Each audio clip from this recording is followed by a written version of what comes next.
top, with oodles of noodles and crannies and hooks for the bears to hang their tree feet by hook.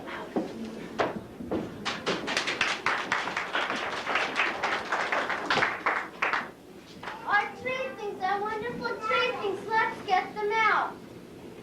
They had quite a collection. There were bangles and bells and bright-colored balls, boxes of things in closets and cupboards and corners and halls.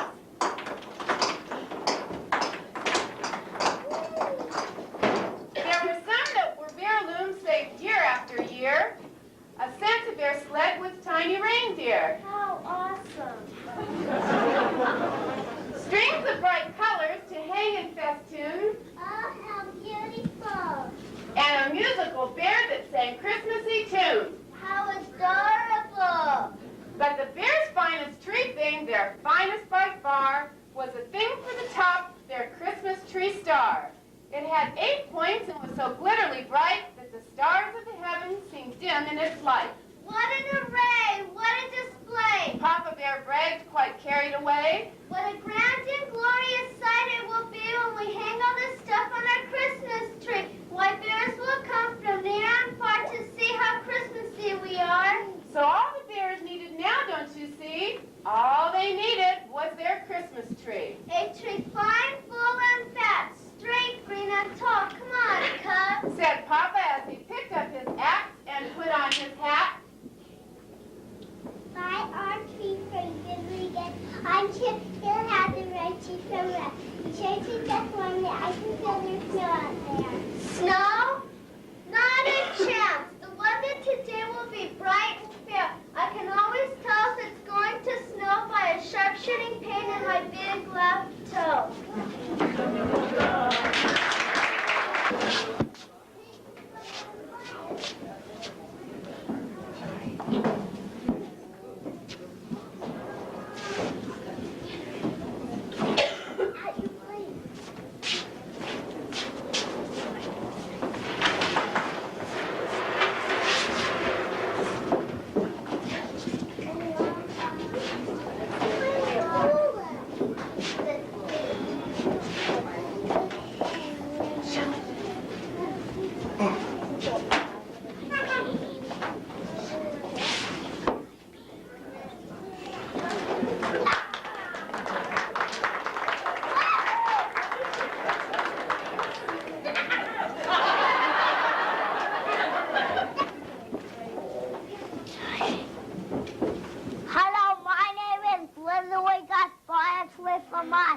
As for Gus and those trees laying in stacks, not for us, said Papa as he picked up his axe. But Papa, I don't mean to fuss, but Mom said to buy one from Grizzly Gus. One of those fresh cut indeed. Why, they look like some overgrown he was forgetting. Christmas is forgiving. It isn't forgetting. This was a time to be thinking of others, mamas, papas, sisters, brothers, a time to think of each neighbor and friend. But all that was forgotten as they rounded the bend. And as they rounded that bend, what did they see? Papa's perfect Christmas tree! What a tree! What a tree! This surely was it. Its green was so green and its tall didn't quit. Its nooks all had crannies, its crannies had nooks. The one question was back. Said Papa, getting ready to chop. Wait, please stop. On the timely advice of small sister Bear, Pa managed to stop his axe in midair. And a good thing, too, for that Christmas tree trunk just happened to be the home of a skunk.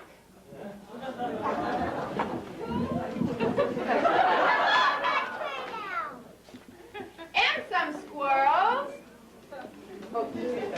Fine, And a rabbit. straight, clean, and tall. And at that very moment, the snow mob predicted started to fall.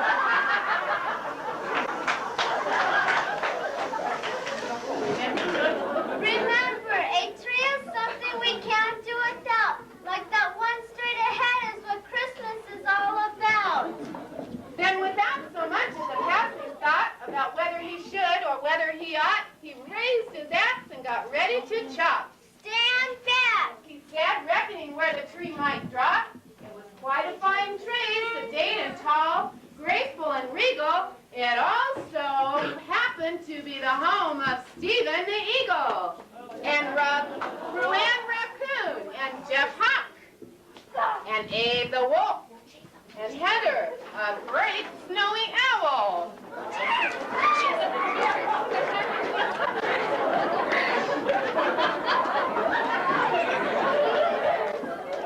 The eagle took off while the hawk and the wolf and the raccoon and the great snowy owl set up a terrible, terrible howl.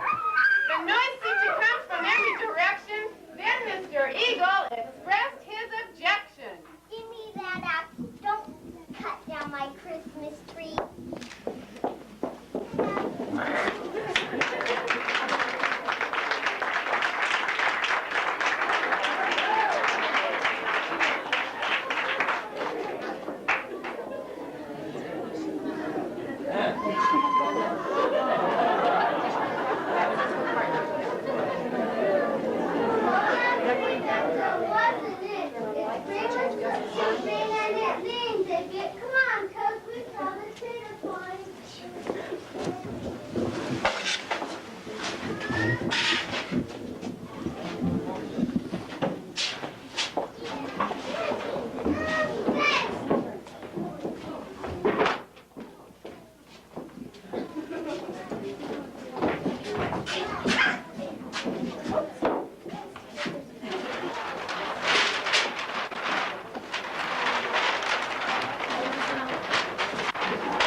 Was a tiny snowbird.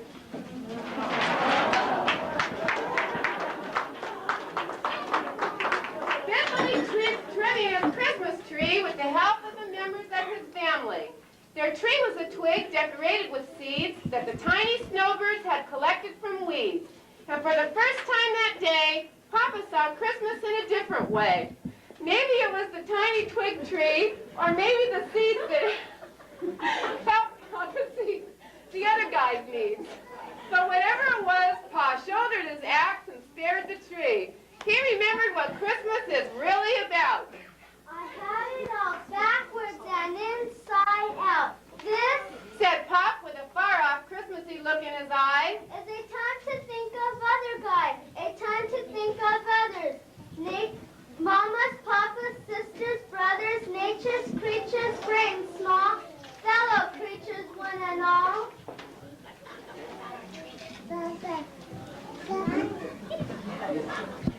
But Papa, what about our tree?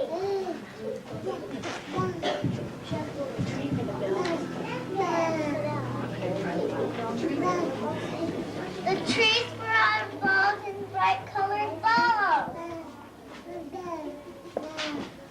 And all that stuff in our closets and halls. Don't worry, we'll go back and buy one from Grizzly Gus. Grizzly Gus? After that trip and after that climb, in this kind of weather, don't bother me with your questions. So Pop and the Cubs took off like bees and went back for one of old Grizzly's trees. Look, somebody has decorated our house. And somebody had.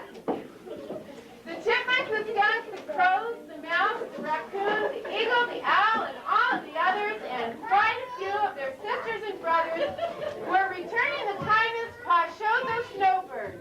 The bears, they were speechless. They just had no words. All of the bear things were there. Their bangles, the bells, the musical bear, the Christmas tree star, Santa Bear sled. Why, everything's shiny! Then a very special starry light filled the sky that Christmas night. It didn't come from the real pink plastic star. It was the light of the real Christmas star.